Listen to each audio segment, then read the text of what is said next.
ప్రేక్షకులకి ఆ లలితాంబిక అమ్మవారి అనుగ్రహం పరిపూర్ణంగా కలగాలని కోరుకుంటూ మనం ఈరోజు చెప్పుకోబోయేటువంటి టాపిక్ ఏమిటంటే 12 లగ్నాల వారికి కూడా ఏ గ్రహం పాడైతే ఎటువంటి ఇబ్బంది వస్తుంది, ఏ గ్రహం ఎటువంటి పరిహారం చేసుకుంటే మీకు ధన సంబంధించిన విషయమా, లేకపోతే లైఫ్లో ఎదగలేకపోవడమా, వృత్తా, వ్యాపారమా, సంతానమా, వివాహమా అనేటువంటిది ఒక్కొక్క దాని గురించి తెలుసుకుందాం.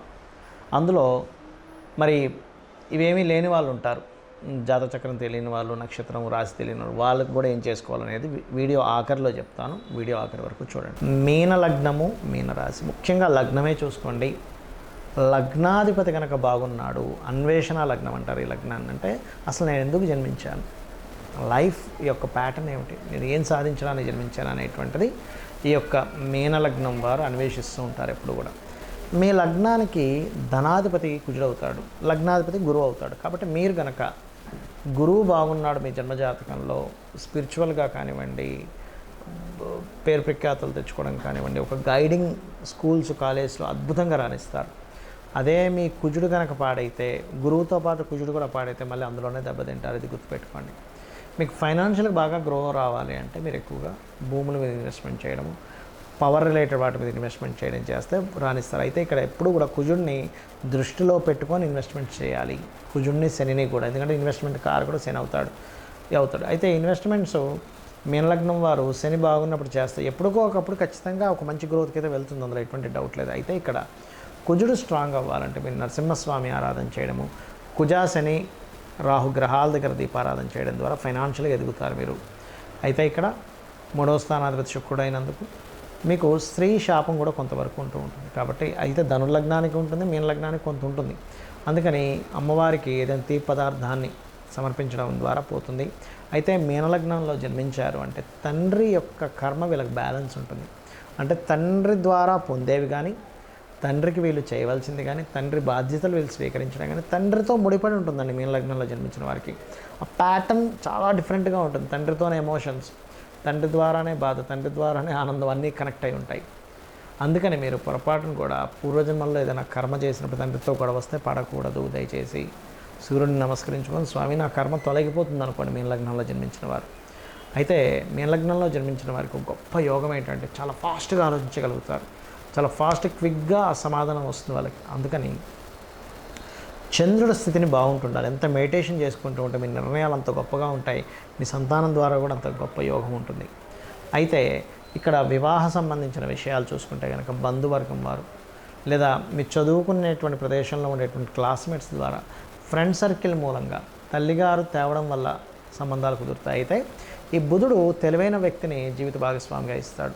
ఇద్దరి మధ్యని ఒక సబ్జెక్టు గురించి మాట్లాడుకునే లక్షణాలను ఇస్తాడు మీనలగ్నం వారికి, సర్వసాధారణ మీనం కానీ కన్య కానీ. అయితే ఇక్కడ ఈ బుధుడు ఎవరికైనా పాడయ్యారు అంటే మాత్రం అక్కడ ఇబ్బంది కలుగుతుంది. ఎలాగా అంటే ఒకటే గుర్తుపెట్టుకోండి, బుధుడు కుజకేతువులతో కలిస్తే పాడవుతాడు. అలాంటప్పుడు బుధ కుజ కేతు గ్రహాల దగ్గర కనుక దీపారాధన చేసినట్లయితే బాగా కలిసి వస్తుంది. అయితే ఇక్కడ పర్టికులర్గా మీరు ఏదైనా కానీ ఎవరికైనా గైడ్ చేయడము, టీచింగు, ట్రైనింగ్స్, అకౌంట్స్, వీటిలో బాగా కలిసి రావడం జరుగుతుంది. ముఖ్యంగా రాజరాజేశ్వరి అమ్మవారి ఆరాధన చేయండి, మీ పూర్వజన్మ కర్మ తగ్గుతుంది. సూర్యుడికి అర్ఘ్యం వదులుతూ ఉండండి, ఖచ్చితంగా మీ కర్మ అనేటువంటిది తగ్గుతుంది. సుబ్రహ్మణ్యేశ్వర స్వామి మరియు సూర్య నమస్కారాలు, సూర్య భగవాను ఎక్కువగా ఆరాధించాలి, అన్ని విధాలా మీకు బాగుంటుంది. చాలామందికి ఉన్నటువంటి అపోహ కానివ్వండి, కొంత ప్రభావం దాని మీద ఉండుంటూ ఉండదని కాదు. ఏలినాడు శని ప్రభావం ఉంది అందుకే నా లైఫ్ ఇలా అయిపోతుందని, లేకపోతే సర్పదోషం ఉందని, లేకపోతే పితృదోషం ఉందని, ఇట్లాంటివన్నీ భయపడుతూ ఉంటారు. కానీ ఒకటే గుర్తుపెట్టుకోండి, మీకు నిజంగా సర్పదోషమే ఉంది. అసలు అది ఎలా చూసుకోవాలి? సర్పదోషం ఎప్పుడు కూడా కుజరాశుల్లో రాహు ఉండడము, లేదా కుజశని కాంబినేషన్, కుజరాహు కాంబినేషన్, ఏదైనా గ్రహం అంటే సర్పగ్రహాలైనటువంటి ఈ యొక్క రాహుకేతువు లగ్నంలో ఉన్నప్పుడు కూడా మీకు సర్పదోషం ఏర్పడుతుంది, గుర్తుపెట్టుకోండి. అయితే సర్పదోషం ఉన్నంత మాత్రాన్ని ఏదో అయిపోతుందని అనుకోకండి. కొంచెం వాళ్ళకి సర్ప సంబంధించినవి కల్లోకి రావడం, లైఫ్ సడన్గా మార్పు రావడం జరుగుతూ ఉంటుంది. దానికి సింపుల్గా ఏమీ లేదు, ఏం పెద్దగా భయపడిపోవాల్సిన పని లేదు.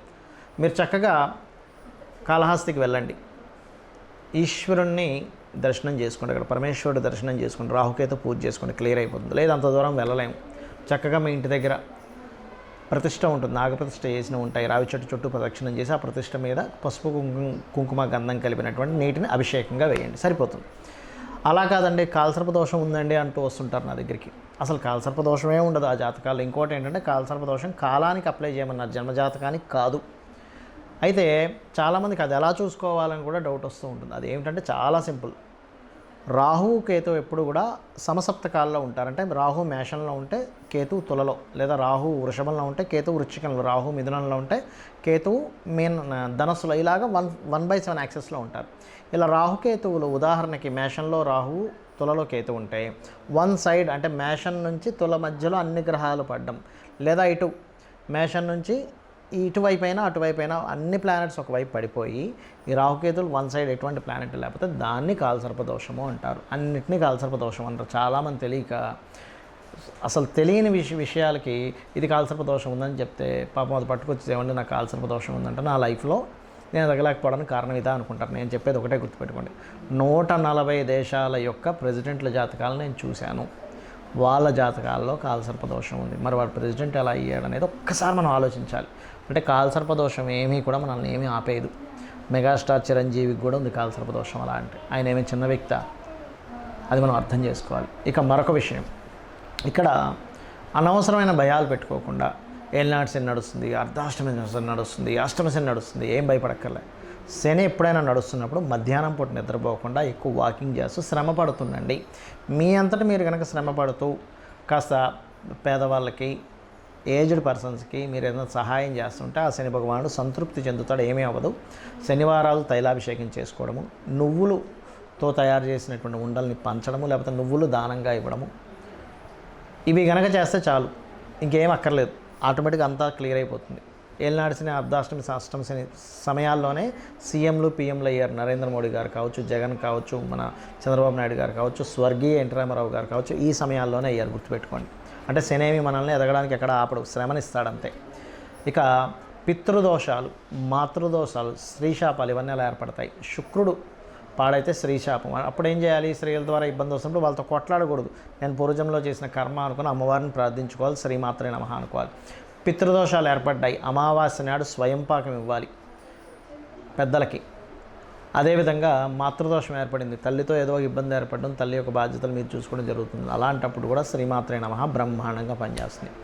ఇది అర్థం చేసుకొని మీరు జ్యోతిష్శాస్త్రం అంటే ఒక వెలుగుని చూపించేది కానీ భయపెట్టేది కాదు.